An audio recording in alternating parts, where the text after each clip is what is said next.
Welcome to the Visualize Meditations podcast, hosted by your friend Sasha Patil, a Chopra certified meditation teacher.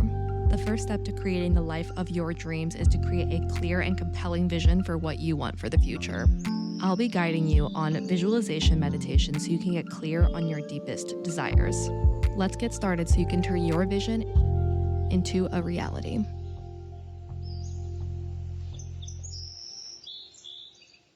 Hi, hello, what's up? Welcome back to another episode of the Visualize Meditations podcast. It's your gal pal Sasha, and yes, I know, I sound like I smoke a pack a day, or someone said I sounded like Jessica Rabbit, and then it also sounds like I was rolling around in the dust for 8 days, and that's why I sound like this, because I'm still recovering from Burning Man, so I apologize if you hate the sound of my Burning Man voice, but some may say it's sexy. So up to your interpretation. Regardless, here we are. Hi. Let me paint the scene for you. I am currently in my girlfriend's apartment from college. She lives out here and I'm apartment sitting for her. We spent the weekend together. She happened to be home between trips and I happened to be here. So a little layover together, a little weekend in SF where I got into a little too much trouble. We'll get into it, but I'm here hanging out, apartment sitting for her, and chilling. Funny enough, it's another story for another day, but somehow I've had bad luck in San Francisco. I'm here, and truthfully, how am I doing right now? I'm like, not the best. Still recovering from Burning Man, and I had my phone and wallet stolen from me when I was out Saturday with Melissa. So, here's the thing. This, I think, would objectively just be easier to deal with if I lived in one place. But because I'm just bopping around right now, it's a little difficult to kind of coordinate everything. So I went out with Melissa and it was like a group of girls, going out to the bar around the corner, and I did everything right. I went out with a group of girlfriends, we all stayed very close together at the bars. And I tied my bag up and had it on my person. And someone untied my bag and got my phone and my credit card. And I'm like, wow, I've literally been in pickpocketing capitals of the world. I've been to music festivals, Burning Man, and I didn't lose my phone. But at a wine bar in SF with a group of girls, like when you do everything right, what? No. Very upsetting. So I've been dealing with that. I've been dealing with those logistics for the last 2 days, and honestly, it's really emotionally draining because the next big leg of my trip starts on Saturday, and I will be international. So I am trying to get a phone and credit cards and access to money before I leave for the next international leg of my trip, where I will be gone for like 2.5 months. Haha. So yeah, it's a little bit of a time crunch, but we're fine. We're here. And it's teaching me a lot of lessons. It's teaching me to be resourceful. That's for damn sure. I'm having to get very resourceful. I'm calling Ubers for my laptop. I am borrowing my friend Melissa's credit card and will pay her back when I have access to everything. Truthfully, it's been really difficult and it's kind of embarrassing and really upsetting. I feel like it kind of impacted my performance at work today. Like, I was just so frazzled in a meeting with my boss and literally had to stop the meeting and fucking just like go deal with your shit. It's like, fuck, that sucks. It's one of those things. No one said this life was easy.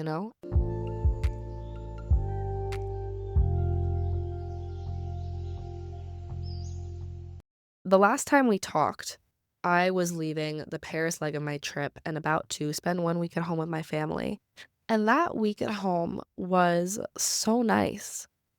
It was really nice it was so nice and also so damn stressful. The last week of Paris was also damn stressful. I just trying to get everything done before the next leg. And honestly, that's kind of been the pattern. It's like now I'm fighting for my life, trying to figure my shit out with my phone and my wallet and my money before the next leg of my trip. The week I was home, I was also prepping for Burning Man. So like getting the whole packing list together, getting everything together, making sure I like had everything.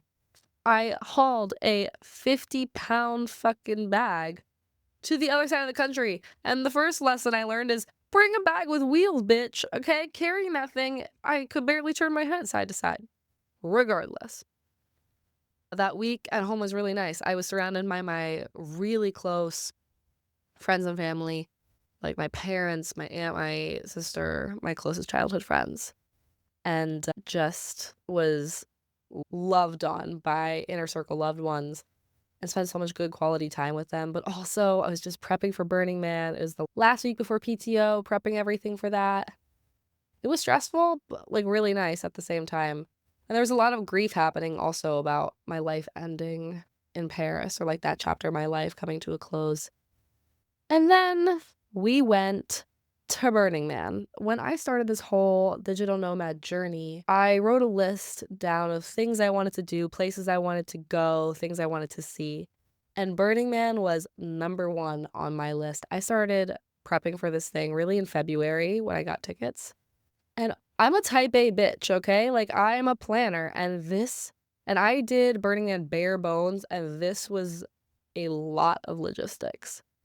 You are preparing to survive out there, and I don't know, everyone who texted me while I was away was like, "Oh my god, you're a Burning Man, are you okay?" And I'm like, "I guess social media makes everything out to be crazy, but you are preparing to survive. It's the conditions out there are literally trying to kill you, like, it's tough and dusty, hence why I sound like I smoke a pack a day." I happened to miss the dust storm because I was staying in a hotel for 2 days by myself, which honestly was so needed. I was so stressed out, and it gave me, like, a day to just, like, work through everything. Like, just my random to-do list, my admin list. I wanted to go into Burning Man with no worries about anything, work or my to-do list or whatever. I'm glad because I happened to miss the dust storm. Honestly, my timing was absolutely perfect. Like, went into the playa, happened to miss the dust storms, like, going in, and then when I got there and set up my tent, then it started raining, but the rain was such a blessing. I got a leak in my tent, yo, and it was such a blessing because it got all helped get all sop up all the dust. Let me tell you, there are parts of Burning Man that are not so glamorous, okay? But overall, my experience was fucking awesome. It was really incredible, and I see why I felt so called to it. It's truly a magic place. And if you don't know anything about Burning Man, it's like kind of a rabbit hole if you want to go down and kind of see how insane this event is. It's not quite a music festival. Basically, it's like the intersection of hedonism, spirituality, and a festival and art. So, and everyone comes together and builds this city, and the whole premise of it is that there's no money and it's all bartering, and everyone comes like giving something. You have a gift that you bring, but then also if you join a camp, like your camp brings something. So I joined sauna camp because I miss saunaing. I used to sauna every day in Miami. I would like do my meditations in the sauna. So bringing it back to there. Honestly, guys, my meditation game has been off, yo. It was cool. And yes, it was a naked sauna. It was built out of a shipping container and one wall was glass and you were butt ass naked in there. But the thing is like when everyone's in there, it's kind of just not a sexual thing at all. And it was just cool. So Burning Man was quite the experience. I didn't really go in with a ton of expectations about how it was going to go because the top thing I heard was don't go in with any expectations. And I think it's true. Like, it's just a magical place. And I learned a lot being in there. And it was great. Like, I feel like I met really cool people. And it wasn't what I expected, but it was everything I expected. I don't know how to quite explain that. Because of the rain, which everyone apparently heard about on the social media, I had to stay really close to camp for the first couple of days, which was kind of nice. You kind of tromped around in your muddy boots, and it was basically like wearing ankle weights. So, and it wasn't so dusty, and it kept it really cool. So, honestly, it was kind of nice. But there were a couple of nights that really stood out to me.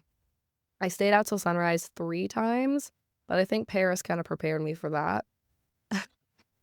I won't tell every story, but there were 2 that were crazy. Basically, in my camp, there was a girl, and we got into this, like, really deep heart-to-heart, and just we were talking about our experiences and lives and everything that was going on. We just understood each other, and I wanted to go out for a good wander, a flaneur, you know, like a good wander around like I do, And she comes up to me 10 minutes after we separated. She's like, I was gonna ask you to go on a walk. And it's like, well, I'm gonna go on a little wander on my bike. You wanna come?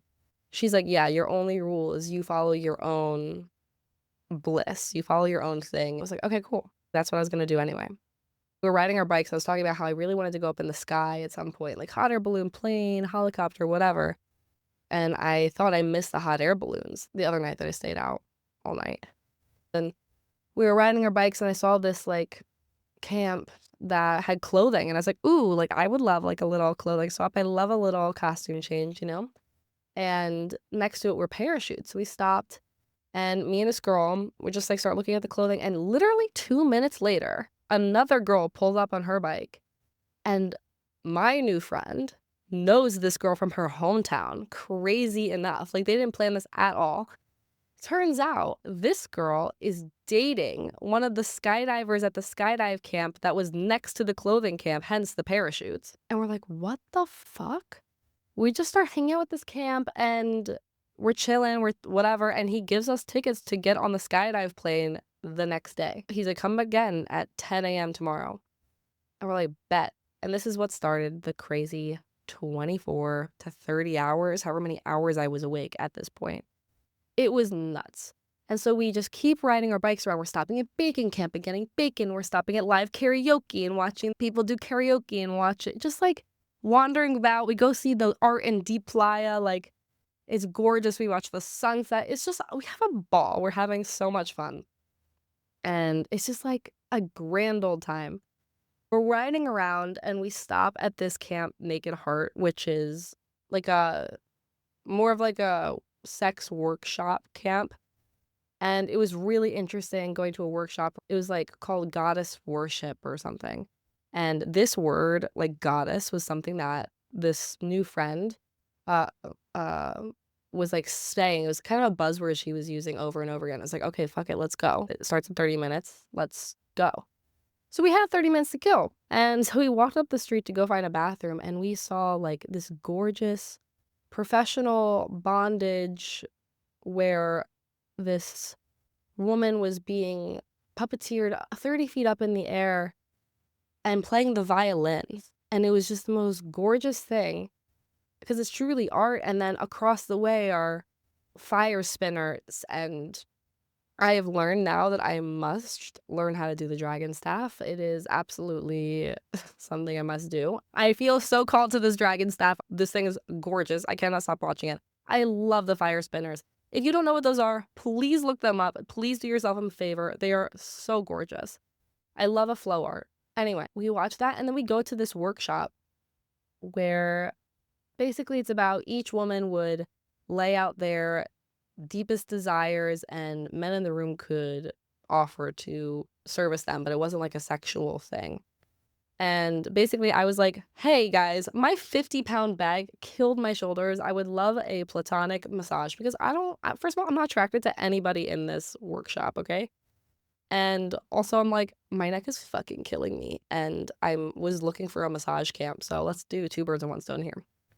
And I loved watching the other people interact. And I have one of my craziest stories, which I am saving for later, which has to do with voyeurism and loving watching other people interact. But it's just such a great thing to watch people connect. And it's something I love a lot. So it was really interesting to do that experience. And that was like the furthest I went until hooking up. I did not kiss a single person at Burning Man. After, questionable. But during, didn't even kiss anybody.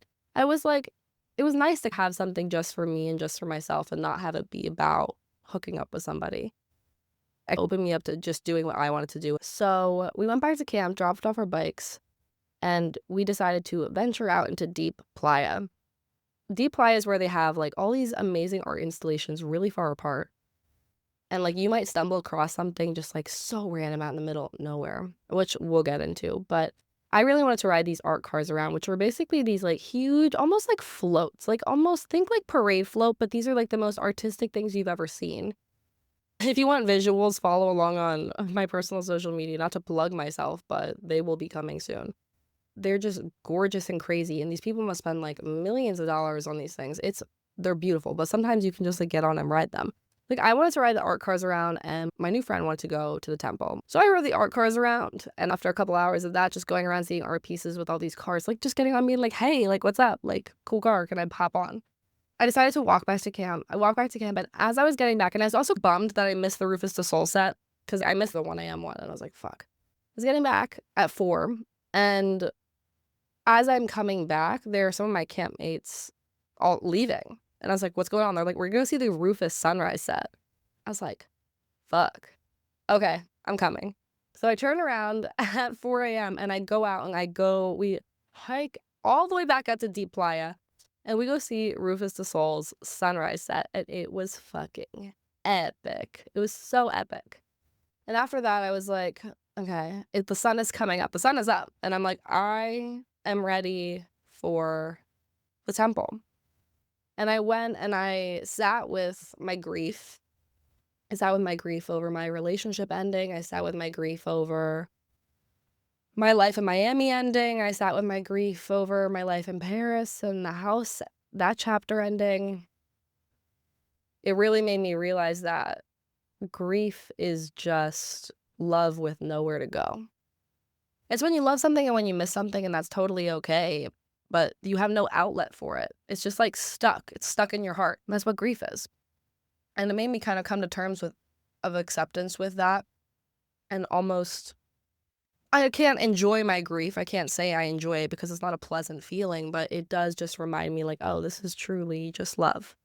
And like that's okay. So I went into the temple and I was dealing with my grief, and it's just such a sacred place. Like the energy there is truly powerful. I find a seat to sit down, and because I'm just kind of processing through, I want to do some journaling. I happen to sit down at just an empty spot, and I hear a familiar voice.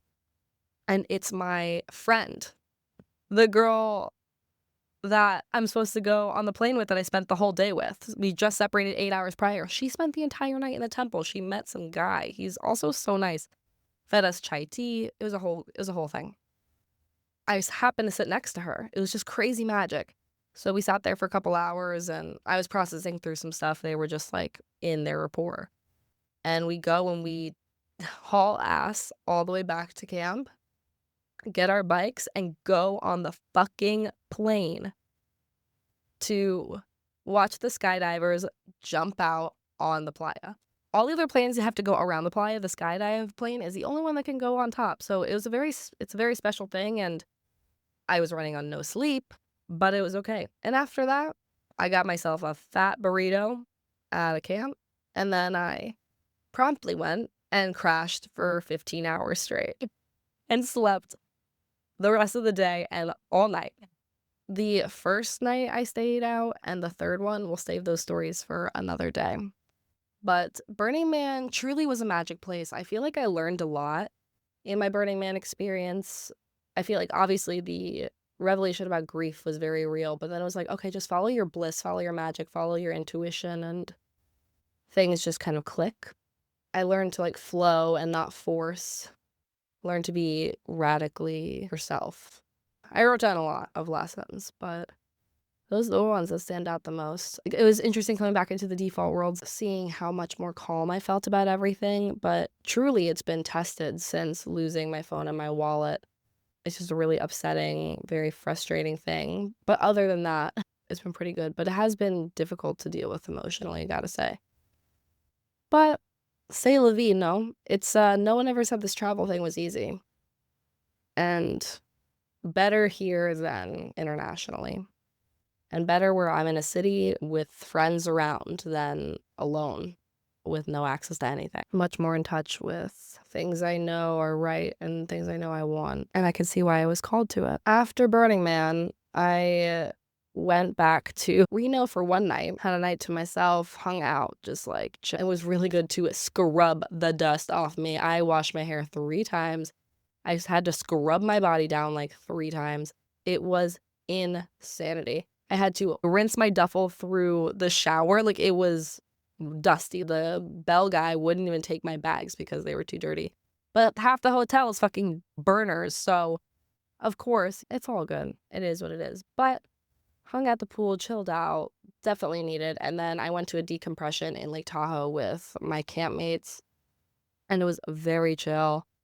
just a lot of recovery. I was working like every day. I was back on work, working every day from like 6 a.m. to 2 p.m. And then I'd like go for a hike or whatever.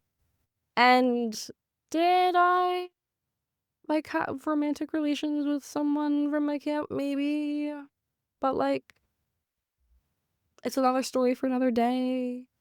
Doesn't really matter. But that's just a part of it. It was there. Anyway, after Lake Tahoe, took the drive out to San Francisco and got my phone stolen and my wallet stolen at the bar.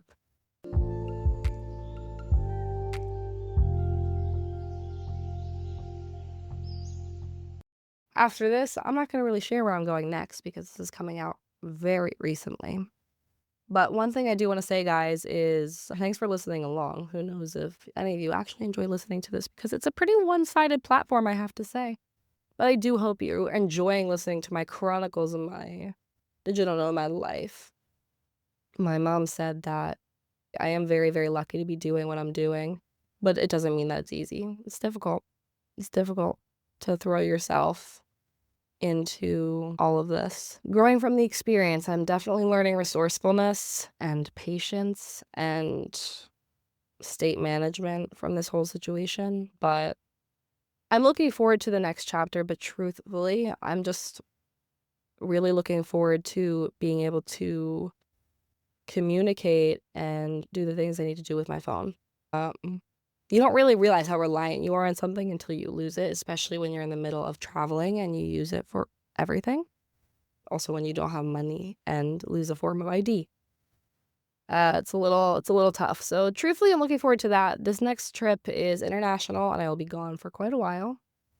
And I'm looking forward to the travels there. There's a lot to coordinate. There's a lot to plan. But it will all fall into place exactly the way it's supposed to.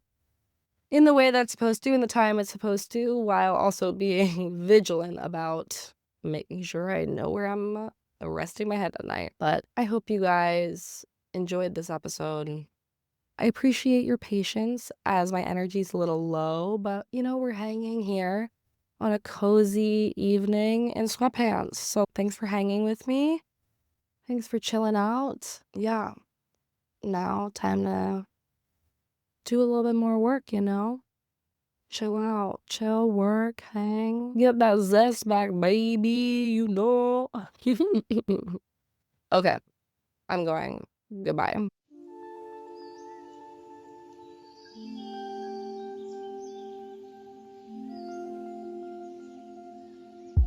I hope you enjoyed this episode of the Visualize Meditations podcast. Please follow, subscribe, leave a review, all of the good things. If you want to connect more, you can find me on TikTok and Instagram at Living Your Vision. So what are you waiting for? Get out there, create the life of your dreams, and we will see you next week.